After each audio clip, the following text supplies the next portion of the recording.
Psychology. Hello, hi, welcome to Toward a Quality of Life here in February 6th, the Monday afternoon, 2 p.m. We're coming to you live, and it's a live show so that you can call in and ask questions, make comments, think about what you're thinking out loud. We welcome you to call. I talk about many things on this show. It's a free-form show. I talk about anything from religion to politics to physics to the environment to animal rights to war, you name it, to philosophy. Psychology. I will start off the show, as I so often do, bringing to your attention something that I know is near and dear to the heart of most of you, and that is the plight of animals.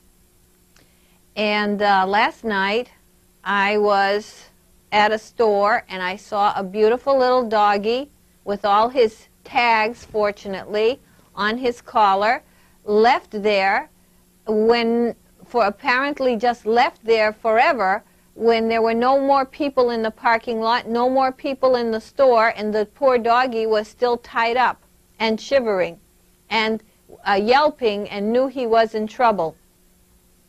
And so the people that were around, who belonged to the store and so on, and myself started to think of what can we do about this doggy. We didn't necessarily want to send it to animal control because who knows what can happen when a dog ends up in animal control. Although in one town that I'm familiar with, we have a very good dog officer, and if it were he that it would get sent to, I would have been comfortable.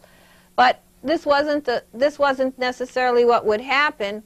And so I was very upset waiting around for the dog to see what would happen. And all the people who did come by would say, whose dog is that? And you know, and it was a pure breed dog.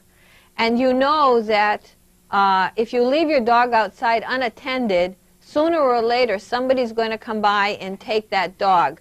In fact, there was a piece on the news just the other day, right here in Boston, where a girl left her dog sitting for just a minute. This dog had been out there for 20 minutes to half an hour, for just a minute, and went into a store, and another lady came by and took the dog with her. And oh boy, the frantic scene that ensued. Unimaginably, that dog was rescued and found.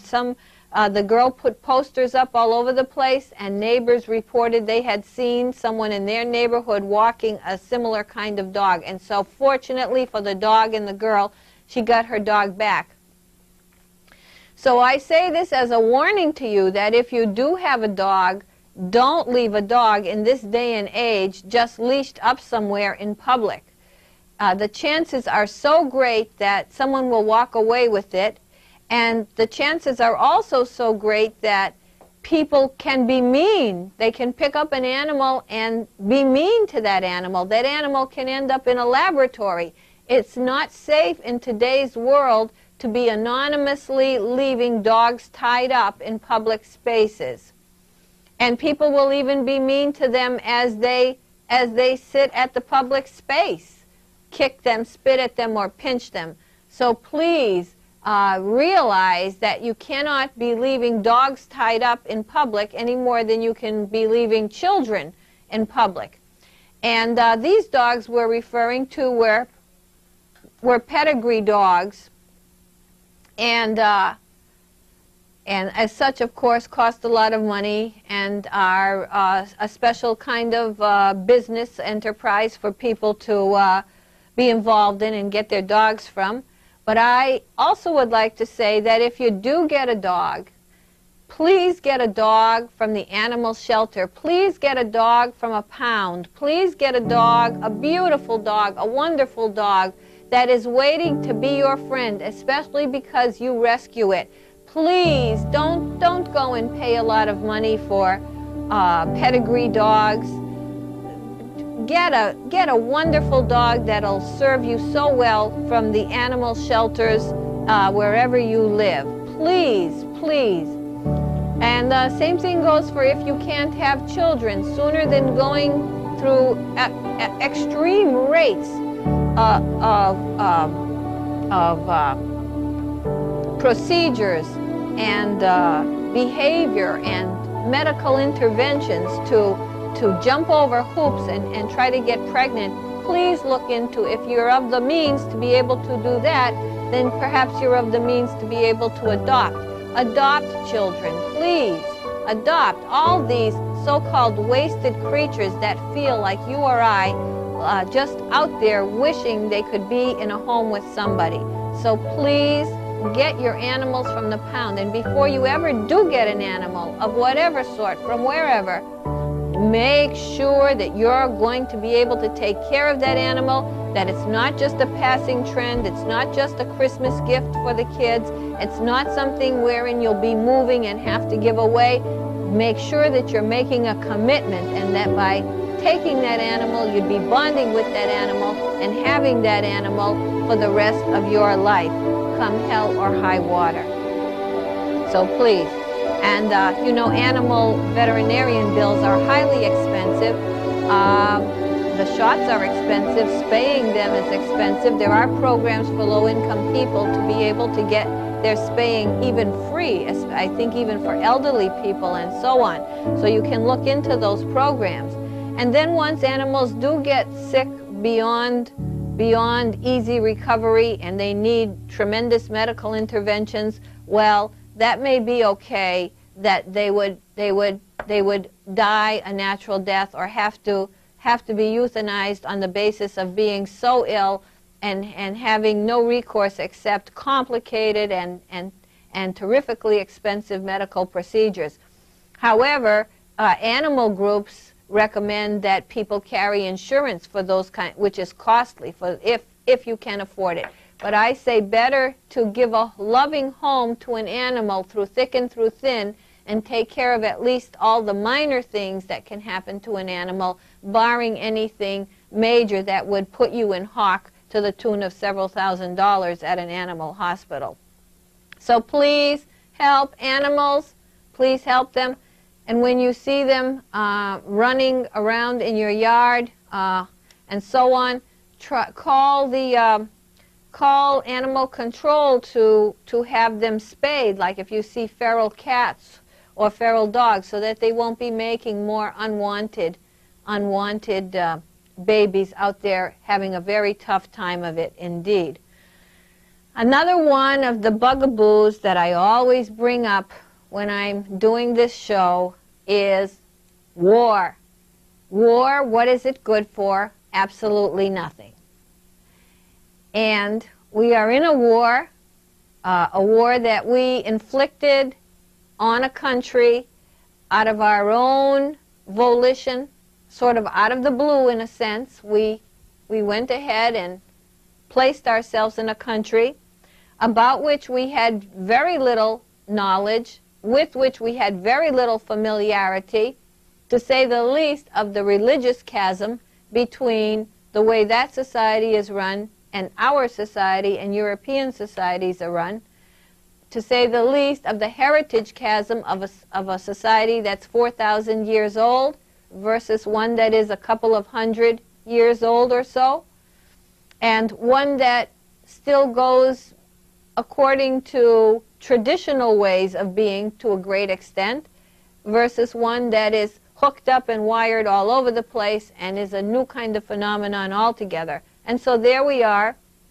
in a country with a war on our hands, a war that seems to be expanding, a war now that is being spoken of as going perhaps further into Iran, going perhaps further into Syria, and oh my God, what do we have to worry, we as citizens of the United States? Certainly so many places in the world become more and more off limits to us as treacherous to quote-unquote Americans.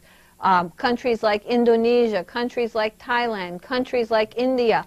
So many more places seem so much more dangerous, to say the least, of our own country itself, which inevitably will be feeling something drastic, unfortunately. And this was known to happen even though prior to any war, that sooner or later we'd be feeling something drastic, because all these drastic things going on in the world have ultimately as their target the United States of America. So here we are, tied down, bamboozled, overwrought, overworked, overextended, in a fine kettle of fish, so to speak. And the figure on the war, the amount of money that's been spent on the war, the last figure that I saw, is $300 billion. I've seen that it costs about $5 billion a month to make that war in Iraq. I've also seen very much evidence of corruption and a lot of money going into a black hole and persons not knowing where money has been used, how it has been used. Some people have been arrested. So there is also a lot of wasted money going on. $5 billion a month, $300 billion so far. And George Bush will be going to the Congress this year again, asking for another $70 billion. You can see how this starts to be $1 trillion as time goes on. And all of this, billions and billions for killing people, for bombing, for occupying, for protecting the oil fields, for establishing military bases, for sort of shaping a country according to the way that we want it to be shaped. All this is happening, and somewhat to the detriment of the country that we live in, our proud United States of America, the country that we so want to keep as vital and important and happening and relevant to people's lives as ever, in a very robust way, a country that you can depend on, and a country that serves its people as much as it expects its people to serve it, a country that gives back to the people in great amounts money that is handed over to the government in taxes. But we see on the one hand that Medicare and Medicaid, we have a telephone call. Just a moment. How are you? I'm good. How are you? I'm okay. I wanted to talk to you about the problem we went through over the weekend with the Robidoux person from New Bedford. Yes. That seemed to be a very tragic situation, and he ended up dying the way he was living, which was through terrible violence. And I wondered if you had any opinion about people who really get caught up into this violence through the internet and then decide to go out and attack certain groups of people. I'd like to hear your opinion on that. Well, the first thing, thank you for the call. The first thing that I thought of was Andrew Concannon. If you'll remember who Andrew Concannon is, anyone here can give me a nod? The person who killed the famous Italian designer Versace in Miami.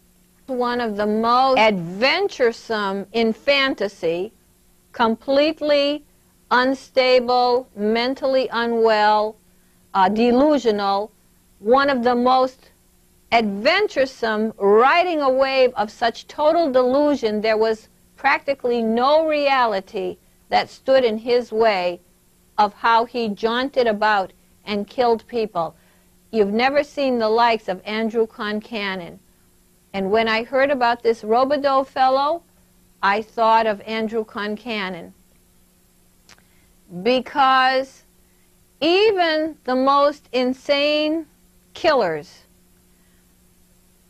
and we know some of them. We know the guy Casey who acted like a clown. We know about Bundy. We know about the one who chopped the bodies and put them in the Donner. We know about this one that killed Father Gagan. Is that his name, Father Gagan? You know, you see how crazy he is, how his logic is in a total delusional fantasy land. Or that the Salvo guy that killed, went on a spree in Boston a few years ago and shot at abortion clinics, and I guess he did kill some people. He certainly hit some people. And funny thing was, the police couldn't catch him quick enough. He made it to another clinic right up the road and did some more damage before the police could even know that he was doing that. But anyway, but this guy, all of those guys have some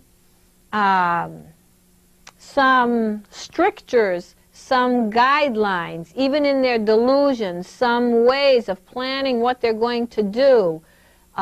Even these postal worker, the lady walked in and shot 7 people in a postal warehouse the other day. We say people are going postal. How many postal people have mowed down their co-workers or their previous co-workers? But there's some like planning and some containment of how they go about what they're going to do. This guy and Concannon both just flitted around for whatever suited them, no holds barred, just took the car in broad daylight. I believe he had the same car that was his car, and it was a wanted car, and just dared to go home with a bleeding head apparently, get in his car. He didn't kill his mother. Get in his car, go to West Virginia, pick up a girlfriend, and I heard he was hugging her when he shot her. She probably was holding her in a sort of a hostage way, and then just shoot out with the police at the end. In other words, just do anything. If you can understand that, to be so delusional that you would just do anything without any worries, without any strictures. Even delusional people can think to some degree, even if it's crazy thinking. Oh, I'd better not go out there. Call it paranoia, call it what you will, or I know that person's here on Sunday, so no, none of this. Just go in, find out if it's a gay bar, and just start hacking away. Then just go home. Then just get in your own car. Then get your girlfriend. Then hug her. Then just shoot her. Then go on your way. Then the police get you. Then shoot the police, and then go on your way. He would have done so many more killings had he not been caught. The level of delusion and insanity, the level of mental illness is terrifically great. Now, I hear people saying that he was on myspace.com. And a lot of people I know are on myspace.com, and I think it's a little bit sad and unfortunate to come down on myspace.com on the basis of mentally ill people being able to post information that later shows them to be not very sound at all. Those kinds of things can be monitored and watched, but the whole idea of myspace.com, a place where you can put up your picture, have pictures of friends, tell your thoughts, have people sort of like see you through the internet, I think that's a necessary thing, especially for young people. I mean, here we have the internet. What is it for? I mean, there's nothing for young people. There's no places for them to hang out. There's no places for them to connect. Certainly it can be dangerous, as can anything, but they're on computers like everybody else, and for the most part, MySpace, to me, from what I've seen of it, looks like just a friendly interchange.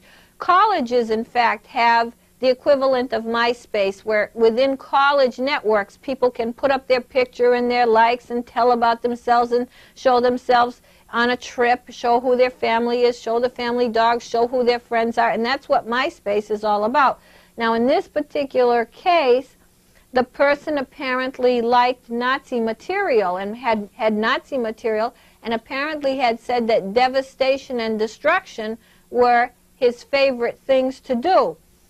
This is a very tricky business because so many young people today find it fashionable to talk about devastation and destruction. And how do you know when it's being used just to give lip service, to sort of say something like, essentially like life sucks, versus really meaning, no, I want to devastate and destroy.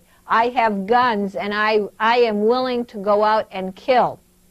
How do you tell that?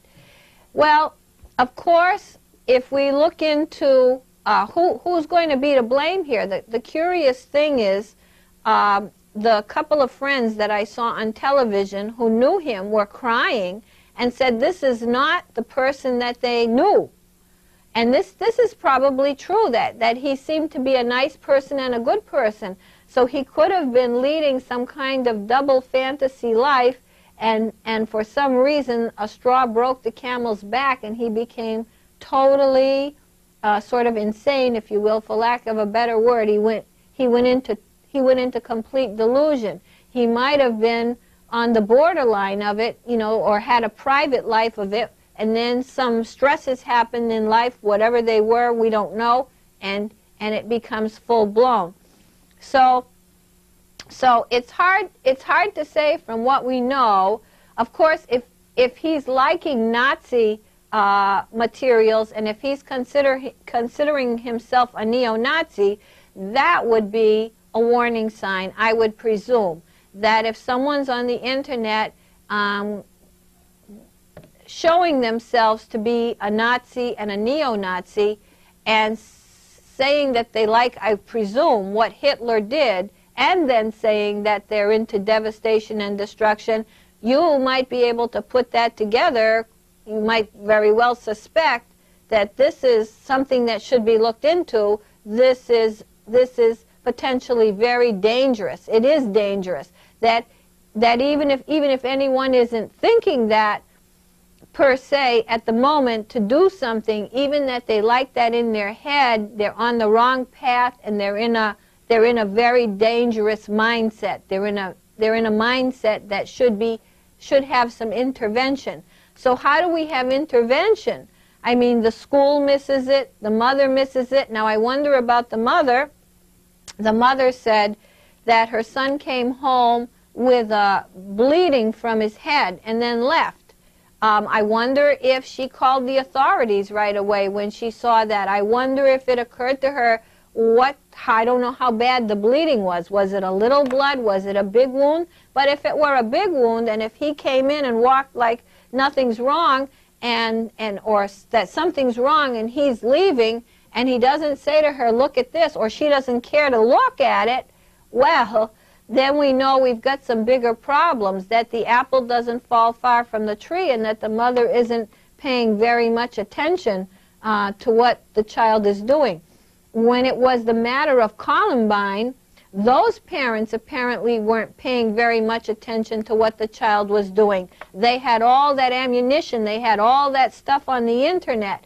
They were even investigated a few times for what they were saying they were going to do on the internet to other schoolmates. And I guess their parents were contacted, and still nothing was done about it. Somehow they were able to live in a bubble, and that was okay with the parents. Now, I don't want to speak for this case not knowing about it, but maybe this child lived in a bubble as well, wherein the parent didn't know what the child was doing, and if the parent didn't take alarm at some kind, we have another phone call, big gash in the head, and do something right at that moment, there would be something very curious there indeed. Yes, hi. Now, with the killers that they are these days, like say the kid went to the gay bar and everything like that, now would you say it's a case of the way they were brought up, or that they were just born that way to start thinking these evil thoughts to go out and shoot people? That was just my question. You're saying, let me see that I understand your question. Okay. You're saying, are they brought up to dislike gay people, or are they brought up to dislike, to be violent? Is that your... Well, if they're brought up like the way they were brought up, they just had violent parents around them, or just violence everywhere they were, so they just grew up knowing violence alone.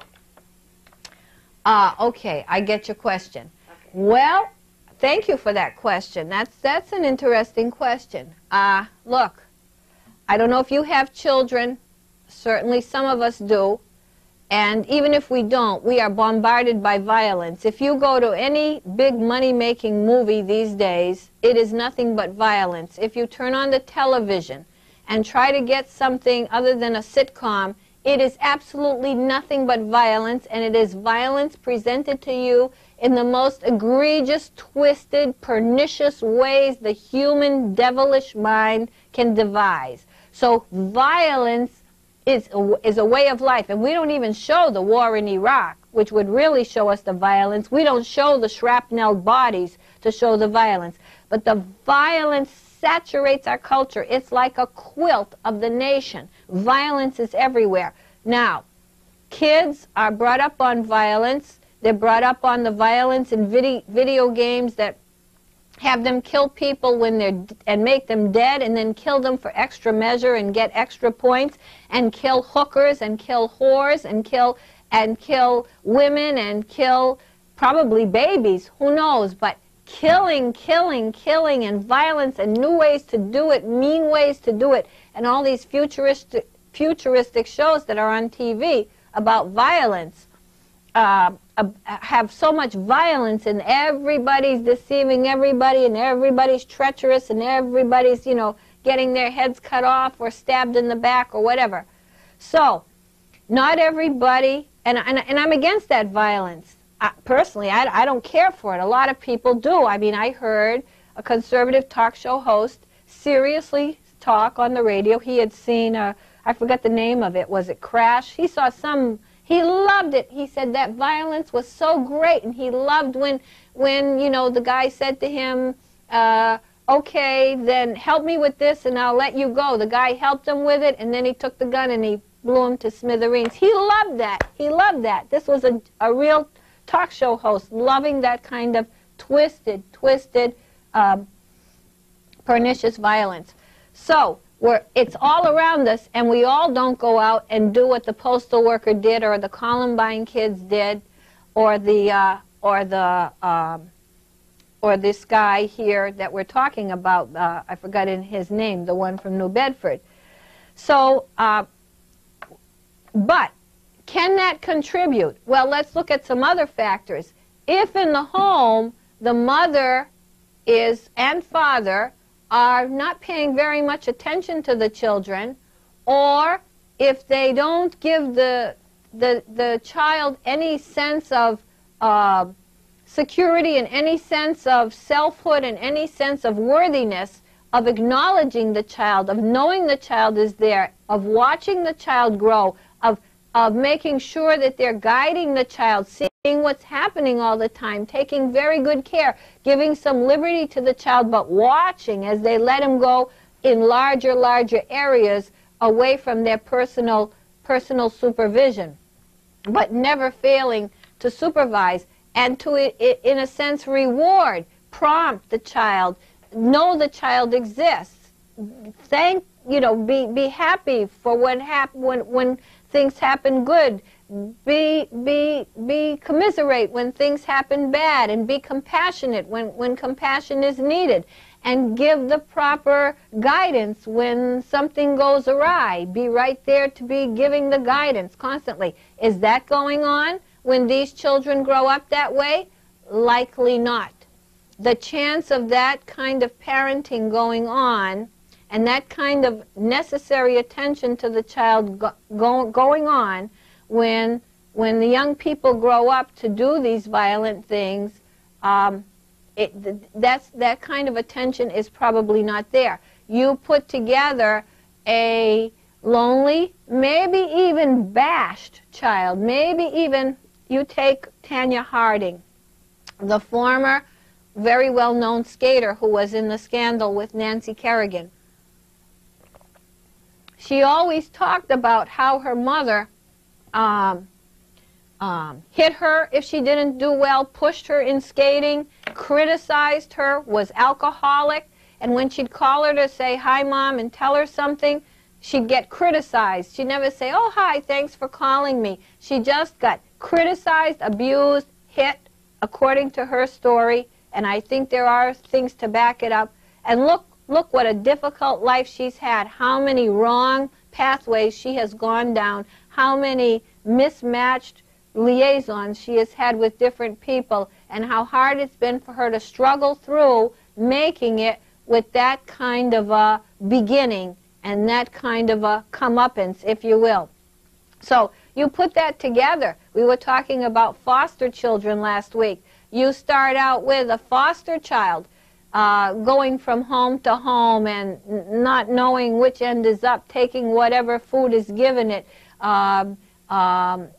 having any, being adrift, not having anybody to show it anything, maybe being very negative, maybe being very angry on account of it, kicking bureaus and smoking cigarettes and maybe trying to start fires in people's homes.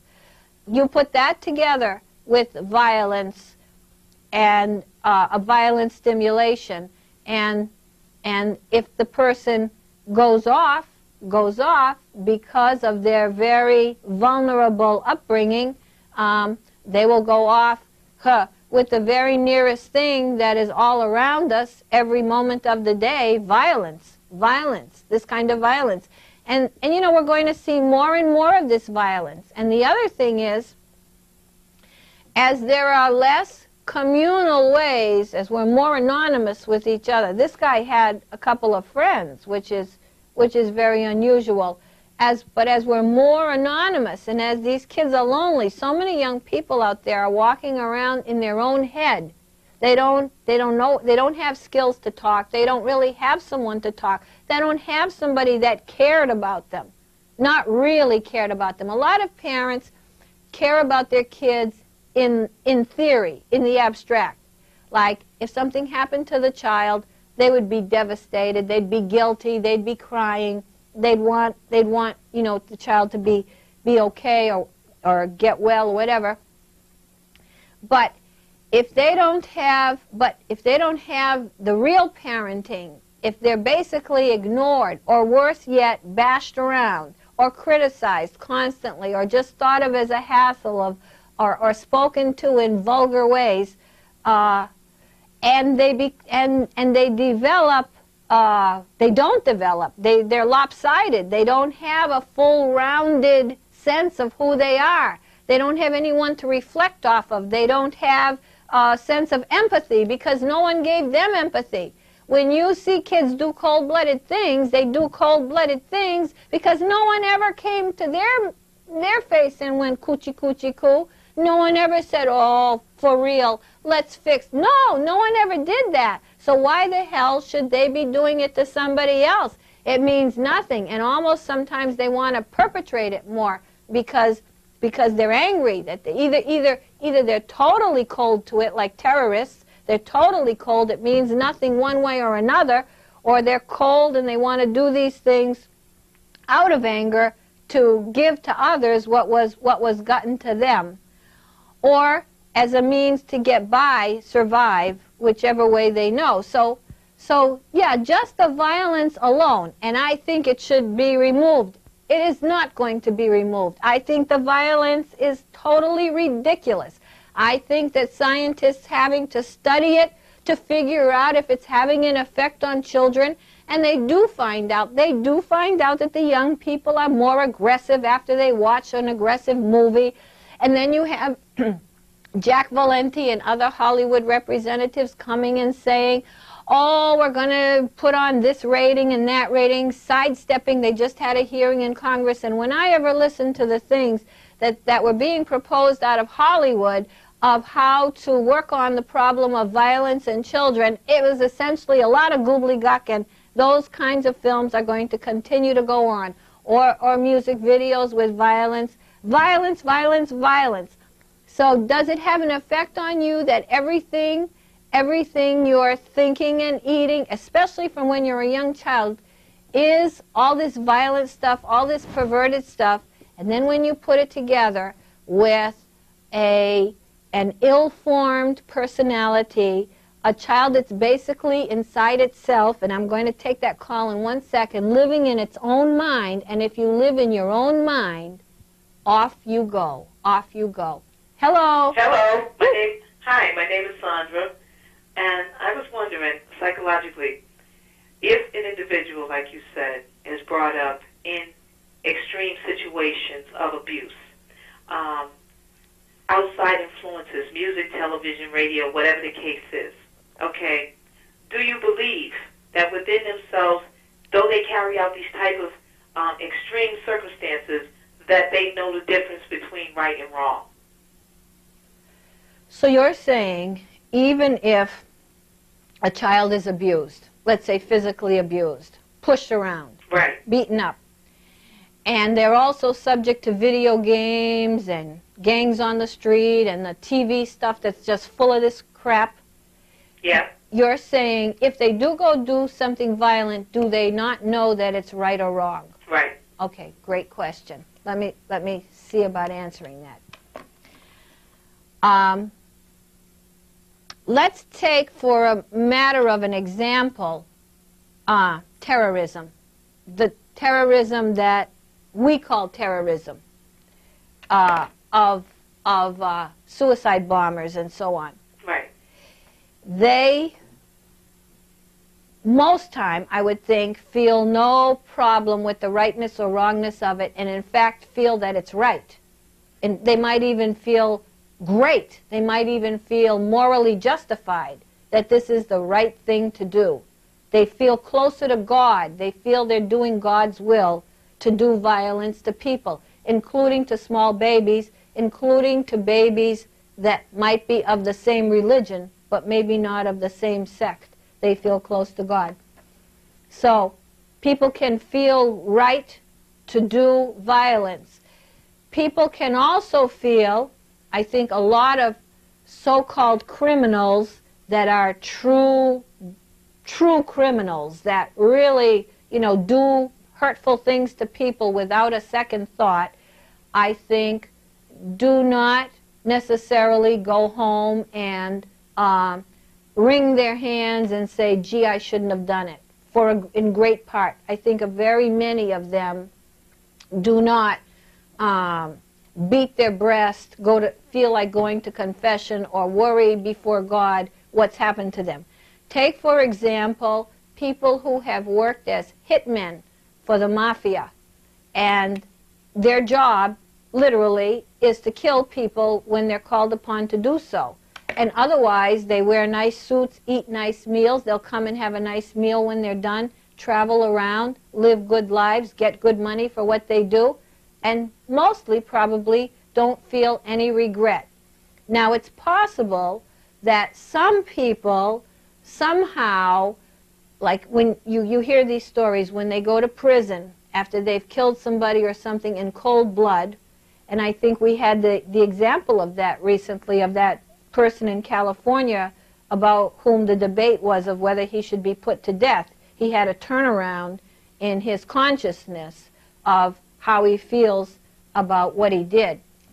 So some people can have a turnaround and think, that what they did was awful because they have years to reflect on it, because I don't know, something happens in their life, someone they love gets murdered.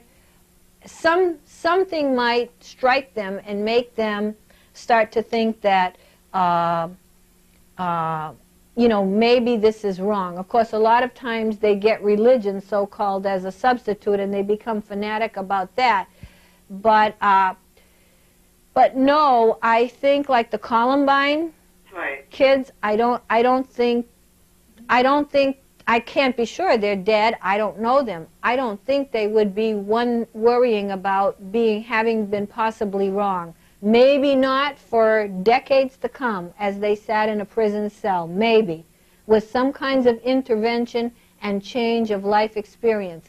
And this guy who, out of New Bedford, in the short run, I probably doubt that he would think he did something wrong. Look at that teenager from Florida who was 12 or so when he suffocated that young girl to death. You know that case? Yes. He beat her up. Did you see how, with no remorse, did you see the lip he gave people in court? Did you follow that trial at all? Yes, I did. And he appeared to be someone who had no respect for authority, but then that came straight from home as how he treated his mother. The psychological reports and all the other things that followed that. He had early situations, early in life, in the first and second grade, that also involved the threats on other people's children. So it seems like to one degree, it was a hole in the system. He went to a public school. External situations, peer pressure, some more things. These things grow and escalate as they grow. But he had a heck of an attitude. Oh, what an attitude he had for what he had done. You knew he he didn't really get the gist of, you know, any kind of moral issue of what he had done. He had a very cynical attitude, sort of from the side of his mouth. And apparently he was close with his grandmother. And to listen to his mother now, like I say, parents love their kids in theory. She was so distraught, you know, that her son would not be put in jail. You know, now that the proverbial stuff hit the fan, she was so... And he did get out. A pastor helped with getting his release, and I see where he just did a robbery, supposedly. He's been arrested on a robbery charge. But you could see how cold his blood was. He's a great example. So it can run in every way, shape, or form. But unfortunately, a lot of times in these very queer cases, and the Andrew Concanon I was talking about, they may be shaking in their pants that the police are going to find them and where to hide, that kind of stuff. But I don't think they're spending too much time, Bundy, Casey, I don't think they're spending 2 hours. When you listen to them, mostly, you can't say this 100%, but many times I don't believe that they are thinking of the right or wrongness of it. They're thinking of what they want to do, what they need to do, an urge that compels them to do what they do, the satisfaction they get out of it, kind of a hedonism, and they go ahead and do it, or they believe in revenge. We were saying last week, to hell with revenge. Revenge is nowhere. Forget about revenge. All those kinds of reasons. But do they lay awake at night saying, geez, you know, I shouldn't have done it. I shouldn't have done it because now I'm caught and I'm going to jail. Yes, but I shouldn't have done it because look at that mother suffering. Look at that child suffering. Look at that. You know, not always, unfortunately, not always. So you believe that there can be a such thing as a person having a predisposed disposition to a bloodline that, you know, nurtures these individuals that exist? I think what you're getting at is, are there born criminals? Right. Like sort of like the wife, is it the Y gene that they talk about? Right. No, I think when you look into the lives of criminals, very daring criminals, if you look really closely, and we really should, you will find such perverted, detaching, traumatizing, significantly, whatever, whether they live with families or they're passed around to parents and other people, whatever. Oh, what's it, the one there, Manson. Oh, and he tried to explain to people, he was trying once on the Phil Donahue show, I think, to help people understand it was the one act of love. He can't have love, but he had love in trying to reach to the audience and explain, not excuse, how an animal like that gets to be who he is. And people poo-pooed it. That was like an act of love on his behalf. And if you read, like, it's a marvel that Richard Pryor was who he was if you look at the background that he had. He had a very heavy-duty, difficult background to overcome. And so things can be overcome. Are people born criminal? Are they born with the evil seed? I would say no.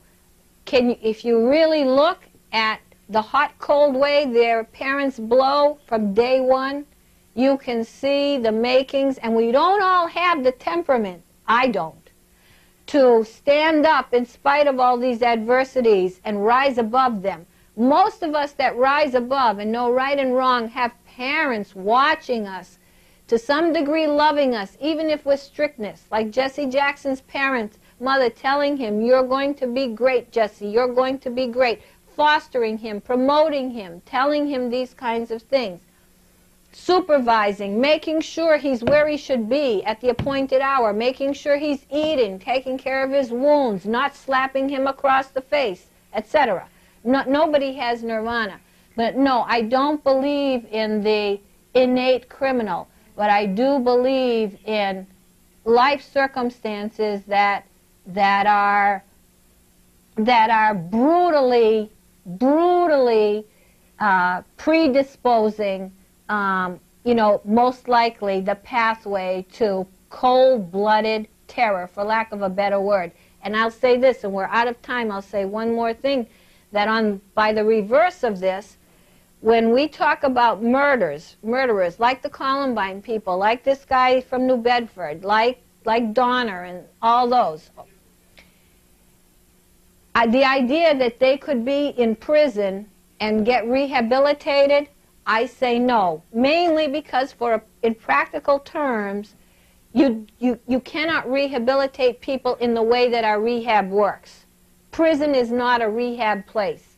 Those programs are not a rehab place. But I don't say to keep them in jail for punishment. I say keep them in jail because look what they did. Like when that boy suffocated that girl and now he robbed the bank. Keep them in jail because they are dangerous. Right. And in all practical terms, there's no way we can really fix it unless you had I Never Promised You a Rose Garden mama that's with you night and day, sweating it out to try to rehabilitate you, which in real terms doesn't happen. So we have to protect the public. And criminal rehabilitation, when I hear that criminals can get out after these dastardly deeds, just for the sake of society, they have to stay separated. Okay. Thank you, caller. All right. Bye-bye. Thank you, everybody, for watching. Thanks for your calls. And come back at us with more questions. We'll be here on Monday afternoon again, 2 o'clock. And I sure do appreciate your calling and paying attention and talking with me and us. So, see you soon, and adios.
Conquering males of sexual prowess accomplished by the female meowing, subjugated female's male identity. Wake up, woman, self-integrity.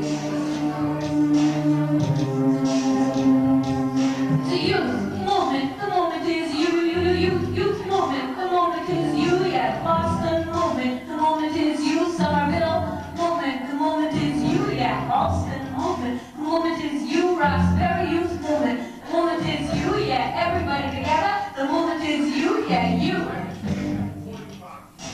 Even when you act like you're turning him down, your whole frame of reference is the male around town. Don't mistake passion for something like a privilege. It's far for the course, it's a natural human intelligence to you. Movement, the moment is you, youth movement, the moment is you, youth movement, the moment is you, Roxbury youth movement, the moment is you, yeah, Boston movement, the moment is you, yeah, Austin movement, the moment is you.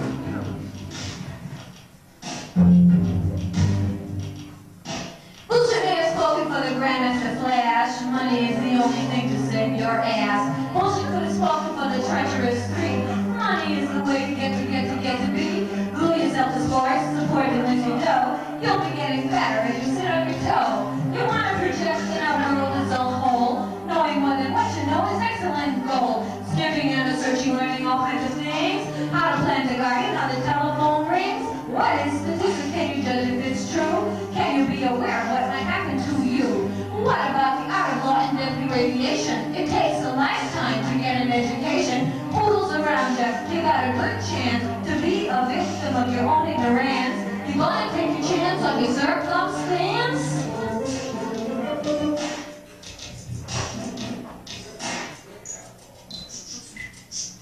Science may hinder, science may hurt. How does one know unless the science alert? With a nose to the board and a feet to the axe, right in your effort to swing with a mask. Get up, get on, read and write. If it don't come easy, add some extra to your might. It shouldn't be hard. What the hell do you think this is? A man-made case for 20th century depicts you for a year or two, then you're an adult. What the hell you gonna do? Adults control you, throw them up to you. Pass it now, pass your life, what to, it's you. It's up to you. It's you. Youth movement, the moment is you, youth movement, the moment is you, youth movement, the moment is you, youth movement, the moment is everybody together. Together. Youth movement. Move.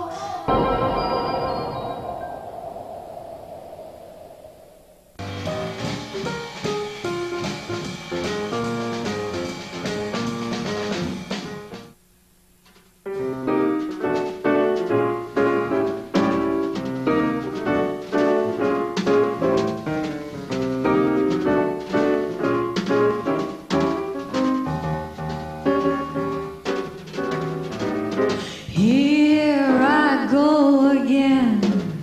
I hear the trumpets blow again, and I'm all aglow again, taking a chance on love. Here I slide again, about to take the ride again, starry-eyed again, taking a chance on love. Thought the cards were a frame-up, I never ever would try. Now I know I'm a game-up, and the ace of hearts is high. Things are mending now, I see a rainbow blending now. Could be a happy ending now. Taking a chance on love, yeah, going through. Here I come again, gonna make things hum again, acting kind of dumb again, taking a chance on love, wading in again, leading with my chin again, starting to grin again, and I'm taking a chance on love.